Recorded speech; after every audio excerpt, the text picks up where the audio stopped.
بسم الله الرحمن الرحيم الحمد لله رب العالمين والصلاة والسلام على نبينا محمد وعلى آله وأصحابه وسلم تسليما مزيدا ثم أما بعد إخوة الكرام السلام عليكم ورحمة الله وبركاته إخوة الكرام في حديث حديث الصحيح أن النبي صلى الله عليه وسلم قال إن الرجل لترفع درجاته في الجنة فيقول أن هذا فيقول باستغفار ولدك لك. Dans un hadith authentique, le prophète sallallahu alayhi wa sallam nous raconte qu'un homme au paradis a été levé en degrés.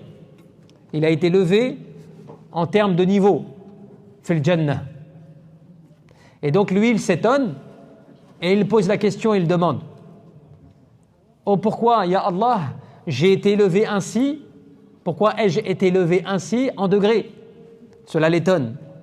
Et on lui répond: cela est dû aux demandes de pardon, yani al-istighfar, aux demandes de pardon de tes enfants. C'est-à-dire que les enfants, yani fi dunya, ont invoqué, ont fait la demande d'istighfar pour leurs parents ou pour leur père. Et Allah Jalla fi'ula, ce dernier qui était au paradis, il l'a élevé en degrés grâce à cela. Min rahmatillahi azza wa jal, subhanahu wa ta'ala, wa fadlih, an ja'ala asbaban kathira li raf'i ad-darajat wa ghufran ad-dhunub.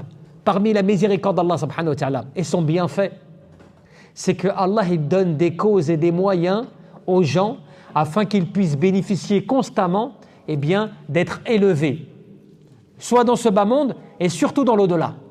C'est-à-dire que lorsque la personne a quitté ce bas monde et que la personne a été parmi celles qui s'est soumise à Allah Jalla fi'ula et qu'elle laisse des enfants, comme le hadith, il y a de ulah, un enfant pieux qui va invoquer pour lui après sa mort, regarde l'effet que cela. Quand normalement tes œuvres doivent s'estomper, quand tes œuvres normalement doivent s'arrêter dans ta tombe, mais quand même que tu reçois la récompense, alhamdoulilah, de l'Jannah, du paradis, Allah subhanahu wa ta'ala, il peut t'élever encore il t'élève au paradis grâce au fait de la cause de tes enfants qui invoquent pour toi. D'où l'importance de quoi? De l'éducation. D'où l'importance de quoi? De rappeler à ses enfants, d'éduquer à leurs enfants, de transmettre cette spiritualité aux enfants afin qu'ils puissent ne pas oublier à quel point ils doivent adorer Allah subhanahu wa ta'ala et comment ils doivent être des modèles et des exemples pour qu'ils puissent intercéder indirectement dans ce bas monde lorsqu'ils vont invoquer pour leurs parents défunts. ومن ذلك أنه جعل استغفار الولد لوالده سببا لرفع درجاتهما في الجنة. Et la cause et la demande de pardon des enfants pour leurs parents qui est la cause leur permettant d'atteindre et d'être élevés au paradis, subhanallah. Cela nous renvoie à quoi? وفيه أن استغفار الفرع لأصله بعد موته كاستغفاره هو لنفسه سبحان الله فإن ولد الرجل من كسبه فعمله كأنه عمله. Regardez cette règle fondamentale que tu tires du hadith. Regarde un peu ce grand bienfait dont tu peux tirer comme profit en termes de compréhension. Ce hadith-là, où les parents sont élevés fil jannah grâce à la demande d'istighfar de leurs enfants, qu'est-ce que ça t'apprend? Ça t'apprend que la demande de pardon dans ce bas monde, celle-ci profite à celui qui l'a fait pour lui-même, comme aussi ses enfants, lorsqu'ils le font pour ses parents, c'est comme si eux l'avaient fait pour eux-mêmes. Quand tu as des enfants pieux qui invoquent pour toi et qui demandent istighfar pour toi, c'est comme si tu l'avais fait pour toi-même, subhanallah. C'est extraordinaire. Regardez comment Allah Jalla fi'ula, il accorde des bienfaits auxquels tu peux même pas. Normalement, tes œuvres, elles devraient cesser. Normalement, quand tu as quitté ce bas monde, c'est fini. Tu peux plus t'élever en degrés. Ce que tu as fait, tu l'as fait. Tes actions, elles ont été arrêtées. Ça y est, tu peux plus rajouter normalement. Par la cause de ad-durriyatus salihah, la progéniture pieuse, par le fait que tes enfants vont invoquer pour toi, par le fait que tu vas demander, qu'ils vont demander le pardon pour Allah Jalla fi'ula pour toi, subhanallah, il t'élève en degré, fil jannah. Et vous savez, ce principe d'istighfar, vous savez ce principe de demande de pardon, pourquoi est-ce qu'il a une importance aussi grande? Pourquoi, subhanallah, c'est la demande de pardon, al-istighfar, le fait que, astaghfirullah, regarde bien, al-istighfar, tu le dis après, il y a des ba'da salawat, al-khams. Parmi ce qui est connu, après les prières obligatoires, qu'est-ce que tu fais? Astaghfirullah, astaghfirullah, astaghfirullah, 3 fois, n'est-ce pas? Souvent, il t'est recommandé, yani fi sabah wal masa, le matin et le soir, normalement, tu dois réciter mi'a, yani mi'ata marra, 100 fois al-istighfar, le matin et le soir. Le matin parce que c'est le fajr, parce que tu vas démarrer ta journée, parce que tu vas entamer une activité, eh bien avant, à la prière du matin, tu fais sans l'istighfar normalement. Le soir, lorsque tu rentres, quand tu rentres dans la nuit, tu fais une demande d'istighfar. Tu vois? Wastaghfirullah, inna Allah ghafurun rahim. Et demander le pardon d'Allah, certes Allah est pardonneur et miséricordieux. Eh bien regardez ce que l'imam al-Qurtubi, rahmatullah alayhi, l'imam al-Qurtubi fait tafsirihi, dans son tafsir. Al-Qurtubi, ce qu'il t'apporte sur cette information d'istighfar, la clé de l'istighfar. De quoi elle est capable, cette clé-là? Tu as compris déjà que l'istighfar de l'enfant, des enfants, l'action, quand elle est faite par les enfants, c'est comme si c'est la personne qui la faisait. Quand tu laisses un enfant derrière toi qui est pieux et qui demande pardon pour toi auprès d'Allah subhanahu wa ta'ala, alors que toi tu n'es plus là, eh bien c'est comme si tu l'avais fait pour toi-même, puisque cela t'élève, te pardonne tes péchés. Allah Jalla fi'ala, par la demande d'istighfar de tes enfants, il te pardonne des péchés qui t'élèvent en degré. Subhanallah. Eh bien regarde, l'imam al-Qurtubi, rahmatullah alayhi, il te raconte un récit.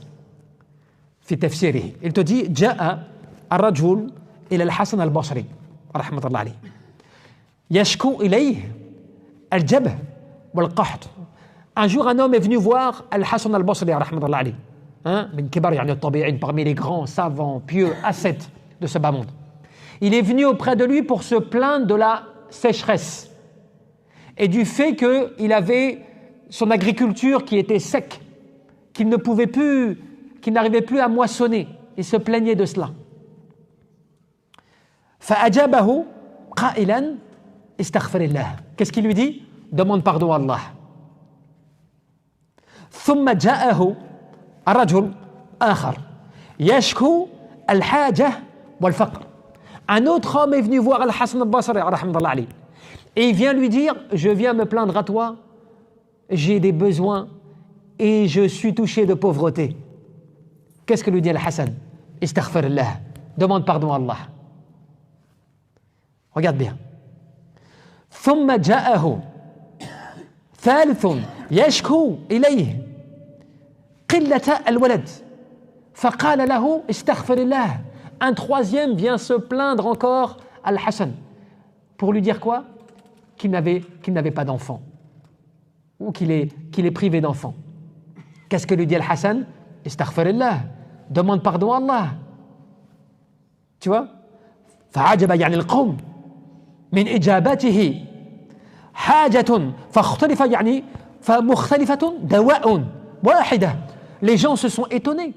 Toutes les personnes qui pouvaient être autour, à un moment, ils se sont étonnés. Ils ont dit, mais à chaque fois que les gens sont venus le voir pour se plaindre d'une chose qui les touchait, et à chaque fois, c'était des choses différentes. L'un, c'était à cause du fait qu'il était touché par la sécheresse.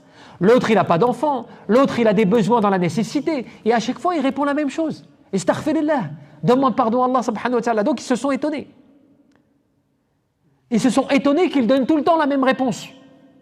فأرشدهم بفقهه الرباني وفهمه القرآني. Mais en réalité, cela ne démontrait de la part de Al-Hassan qu'une grande compréhension qu'il avait de la jurisprudence, tu sais, la compréhension de la religion, mais aussi ce qui démontrait aussi sa grande compréhension du Coran. Pourquoi? يعني تالي يقول قالوا الحق. Il dit quoi? Il dit, certes, Allah subhanahu wa ta'ala a dit, tabaraka wa ta'ala, فقلت استغفروا ربكم إنه كان غفارا يرسل السماء عليكم مدرارا ويمددكم بأموال وبنين ويجعلكم جنات ويجعلكم أنهارا. Et il cite les versets de Surat Nuh alayhi salam, lorsqu'Allah Jalla fi'ala dit, et quand on leur dit Demandez pardon à votre Seigneur. Certes, il est le grand pardonneur. Il est celui, il ferait grâce à cela faisant tomber du ciel sur vous des bienfaits, des ruisseaux, vous accorderait des richesses, des enfants. Et il vous accorderait donc des jardins et tout cela, subhanallah. Qu'est-ce que ça te montre? À travers ce verset coranique, Allah Jalla fi'ala, il te dit que la cause de l'istighfar et le fait que tu multiplies à l'istighfar, eh bien, ça t'augmente et ça te règle tes problèmes. Alors toi, tu vas me dire, oui, mais, par exemple, je l'ai déjà essayé cela. Ou bien, je vais essayer cela pendant 1 mois. Voire certaines personnes vont te dire, oui, je l'ai fait, moi. Des fois, des personnes, même quand tu leur dis, oui, mais moi, subhanallah, tout le temps, moi, je astaghfirullah azza wa jal, tout le temps, moi, je demande pardon à Allah azza wa jal. Le matin, ce que tu dis là, fi al-husn al-muslim, al-adhkar wal-da'i, je le fais tout le temps. Pourtant, ma vie, elle est toujours aussi compliquée. J'ai toujours pas d'argent, je suis toujours pas marié, il y a ceci, il y a cela. Mais le problème, il est où? Le problème, il est que Al-Hasan al-Basri, quand il dit cela, mais il le dit avec al-yaqin, avec une conviction et une certitude qui fait que on peut même pas parler simplement du prononcer avec sa langue. C'est que c'est la certitude. Tu es certain que Allah subhanahu wa ta'ala, il va t'accorder, il va te donner. Tu es certain que lorsque tu vas faire des demandes de pardon, Allah Jalla fi'ala, il va t'élever et il va te résoudre tes problèmes. C'est la certitude, al-yaqin. Mais cette certitude, elle est difficile à avoir. Le problème des fois, c'est que des fois, tu vas faire des choses, toi. Tu vas dire des choses, tu vas prononcer des choses, mais des fois, tu n'es pas vraiment certain. Certaines personnes, lorsqu'elles sont éprouvées, elles prononcent des choses, mais elles ne sont pas certaines du résultat. Et c'est pour cela qu'on te dit que As-Sufyan al-Thawri, rahmatullah alayhi, il disait quoi?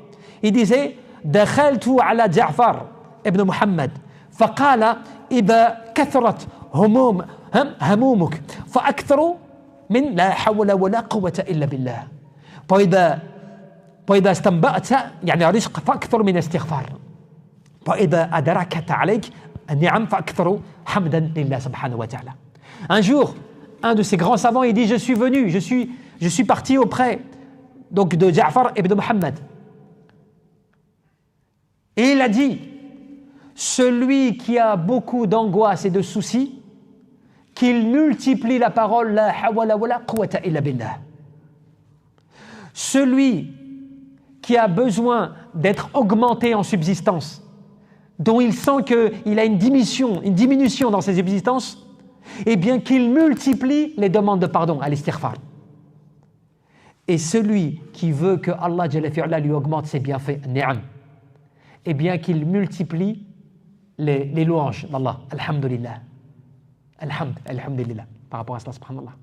Et cela, ibadallah, on se rend compte qu'on a les clés, qu'on a les moyens, que tu as tout, alhamdulillah, avec toi, en réalité, pour vivre une vie apaisée, une vie bonne.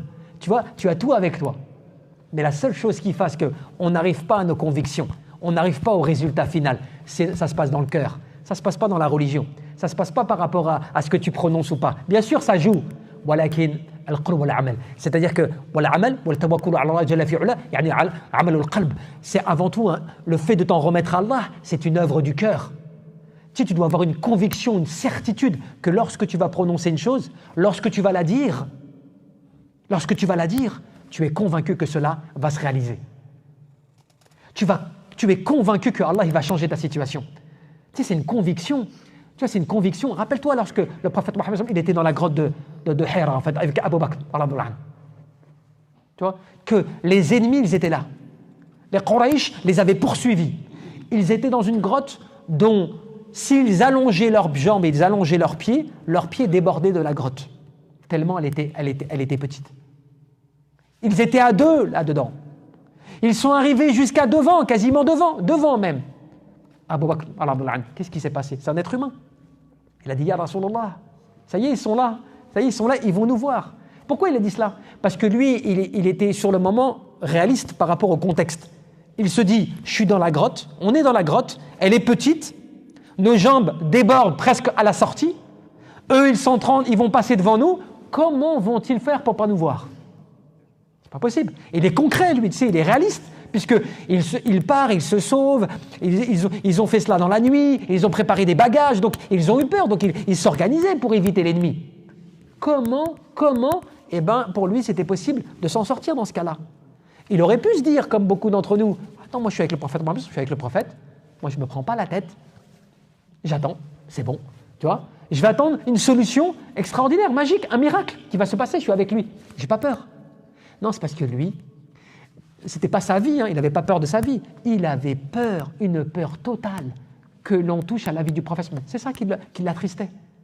C'est pas pour lui-même, puisque lui, il était prêt à donner sa vie. C'était pour la vie du prophète qu'il avait peur. Mais le prophète lui a répondu, tu vois, la tahzan, inna Allah ma'ana, ne sois pas triste, Allah est avec nous. Que penses-tu de deux personnes, thalathahuma, Allah jalla fi'ala. Que penses-tu de deux personnes dont le troisième des deux, c'est Allah subhanahu wa ta'ala. Et Allah jalla fi'ala te dit que sakina, tu vois, la quiétude, l'apaisement est descendu sur eux. C'est-à-dire que leur cœur, soudainement, il s'est retrouvé apaisé, il s'est retrouvé rassuré, au point que leurs yeux, à leurs ennemis, ont été aveuglés. Ils n'ont pas vu, en passant devant la grotte, ils n'ont pas vu ce qui se passait, subhanallah. Ils n'ont pas vu le prophète qui était juste devant eux. Et c'est pour dire comme quoi, là, tu arrives bien sûr à une forme de miracle. Mais c'est même arrivé aux êtres humains, c'est même arrivé à des gens, cela, dans des situations particulières. Mais c'est quoi ça? Ça, c'est la conviction, c'est l'yaqin, c'est la certitude. Tu sais, tu es convaincu, tu n'as pas de doute qu'Allah Jalla fi'ala est avec toi. Tu es convaincu qu'Allah Azza wa Jalla va lever tes soucis. Que quand tu vas faire des demandes d'istighfar, Allah Jalla fi'ala, il va répondre à tes demandes. Que lorsque tu invoques Allah Azza wa Jalla, que cela va t'arriver. Cela va aboutir, cela va descendre, subhanallah. Mais cela, c'est un travail, ibadallah, de l'yaqin, un travail de certitude, un travail de conviction. C'est nous, on doit répéter constamment. Mais moi, j'ai un problème. Souvent, quand on a un problème, on se plaint aux gens. On va se plaindre à un tel. On est triste, on montre cela sur notre visage. Alors qu'on devrait dire, subhanallah, si c'est passé ça, il y a un problème. J'ai pas beaucoup ceci, j'ai pas cela. Ça se passe pas comme je veux chez moi. J'ai un problème comme ceci. Il faut que je multiplie l'istighfar. Astaghfirullah, astaghfirullah, astaghfirullah. Il faut que je multiplie pour trouver une solution, tu vois. Ça va pas dans mon travail, j'ai pas ce que je veux, il faut que je multiplie l'istighfar. Astaghfirullah, astaghfirullah. Si ça va bien, alhamdoulilah, j'ai de l'argent, j'ai des choses. Alhamdoulillahi rabbil alamin, alhamdoulillahi alladhi, tu vois, bi ni'matihi, tu vois. Tu fais beaucoup de dua, tu remercies Allah Azza wa Jalla pour ce que tu as. Quand tu es comme cela constamment, tu es dans cela, dans cette évocation, cette invocation, ce rappel, tu verras, Allah Jalla fi'ala va t'améliorer ta vie. Allah, il va t'accorder ce que tu ne sais pas. Certaines personnes, ils n'ont pas eu des enfants pendant 1 an, 2 ans, 3 ans, 4 ans, ils n'ont pas eu d'enfants.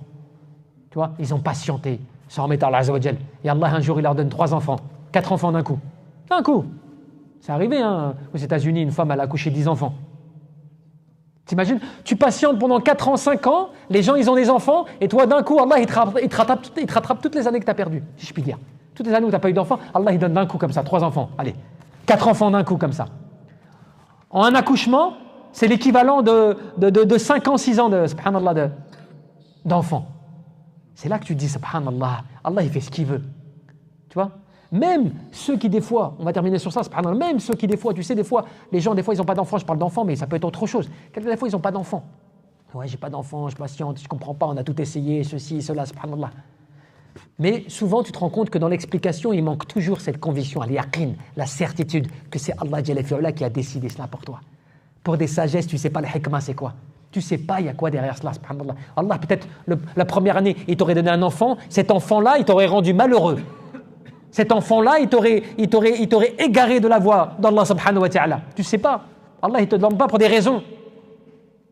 Rappelle-toi que Maryam, alayha salam, Allah Jalla fi'ala lui a donné un enfant sans mari. Qu'est-ce que ça te prouve pour toi, fait le Coran, que Allah Jalla fi'ala, elle-même, elle s'est étonnée, elle a dit, comment moi je vais avoir un enfant alors que personne ne m'a touché? Mais Allah Jalla fi'ala fait ce qu'il veut. Et c'est cela le message. Allah, il fait ce qu'il veut. Allah, il décide ce qu'il veut. Allah, il peut, comme pour Isa alayhi salam, Allah Jalla fi'ala, il a fait parler du berceau, un bébé du berceau. Du berceau, il parle aux êtres humains. Ça existe ça? Mais non, parce qu'Allah Jalla fi'ala, il décide que la parole humaine mature, comme un adulte qui parle, et ben ça soit dans la bouche d'un bébé. Parce qu'Allah Jalla fi'ala, tu sais pourquoi? Parce qu'Allah Jalla fi'ala, il a le pouvoir, tu sais de quoi? Le fait de changer l'organisation mondiale. L'organisation, tu sais, de l'ordre. Ça veut dire quoi ça? Ça veut dire que tu l'as même cela. Ces exemples, tu les as déjà depuis 15 siècles, sauf que tu oublies. Tu oublies qu'Allah Jalla fi'ala, il a mis un ordre. Tu sais, un ordre. Pour avoir des enfants, il faut être un couple. Pour un couple, il faut s'accoupler. Tu sais, Allah, il a mis un ordre. D'accord? C'est un ordre. Tu sais, pour vivre, il faut que tu manges, il faut que tu bois, faut que... Tu vois, si tu ne bois pas d'eau pendant un mois, ton corps, il va se déshydrater. Tu sais, c'est un ordre, c'est un fonctionnement. Allah, il a décidé que ce soit comme ça. C'est comme cela. Mais si Allah, il le décide qu'à un moment, cet ordre-là, il le change pour une raison, il le change. C'est pour ça qu'à la fin des temps, Allah, le soleil, il va le faire lever du côté de son couchant. Il change l'ordre. Parce que c'est la fin du monde. La terre, il va l'aplanir. Les montagnes, elles vont partir en poussière. Plus rien. Il change l'ordre. Parce qu'il y a une raison. Les cieux, ils vont s'ouvrir. Comme fait le Coran, les cieux, les portes des cieux vont s'ouvrir. Les anges vont descendre de toutes ces portes-là des cieux. Subhanallah azim. Il change l'ordre. Parce qu'il le décide. Et il a fait cela avec Myriam, alayhi salam, il te l'a montré. Il te l'a montré.